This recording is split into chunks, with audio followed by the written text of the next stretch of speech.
Tabi-tabi, dadaan kami. Tabi-tabi, dadaan kami. Huwag kayong haharang-harang dito sa dinadaanan namin. Huwag na kayong magbalak na sumingit. Ito na nga lang daan namin minsan, mga motorista. Sisingitan pa ng mga tricycle, jeep. O, di ba yun, mga motors, oh. Yun lang, kasi yung parking, oh. Ganda kasi ng parking ng mga kotse na to. Yun lang, dun minala sa big bike.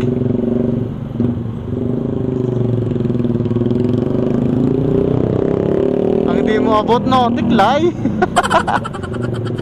Si kuya, okay na dito. Gumit na pa.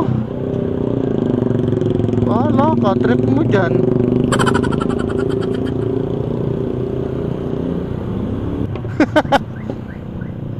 Sumingit lang, kamote na. Ano yun?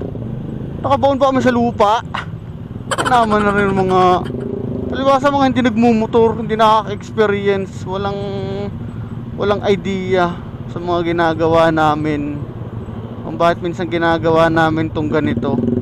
Hindi to pagiging kamote, guys. Tandaan nyo yan. Diskarte yan. Dahil karsada pa rin yan, diba? Ang kamote, yung umakyat ka dyan sa gutter, yun, ang pagiging kamote.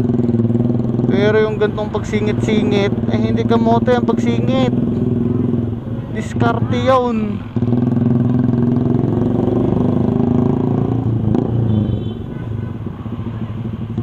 Oh, ay mamaya ka ng 4 wheels ka. Wala ka naman susutan. Nandiyan na nga ang ulan eh.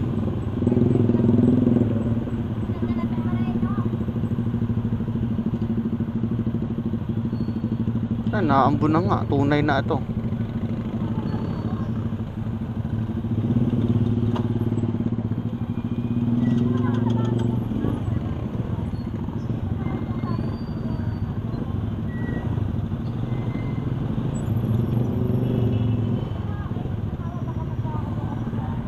Si kuya nakabike, oh.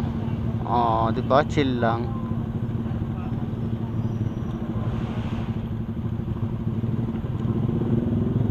Suot na, hiya ka pa eh. Dali, suot na. Hiya pa eh. Yan, naging kamote rider na tayo. Sige, diskarte yan eh. Oh. Sige. Oh, yan. Ito tinutukoy kong pagiging kamote rider. Oh, alright. Ay, hindi pa tinuloy eh. Pwede naman sa baba. Sa baba na. Ay, pwede naman sa baba eh. Hindi pa tumuloy itong naka...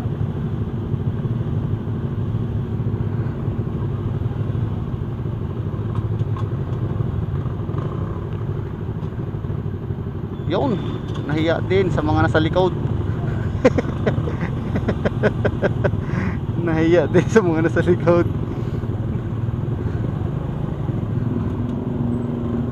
Nahiya din si kuya.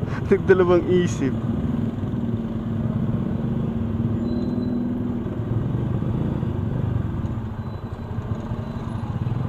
Kasyang-kasya naman eh. Yun lang, yung big bike di makalusot doon. Naipit ng sakyan. Kalaki-laki di nakalusot.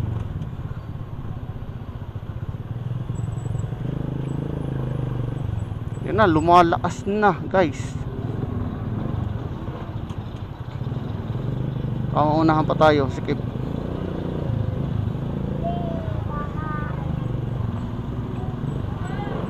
Ay, nagsalubungan na. Wala na.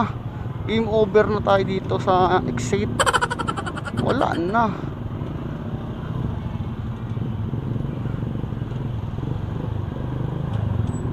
Ano, nagsalubungan na. Oh, may bus sa pasok, palabas. Padaritso kami.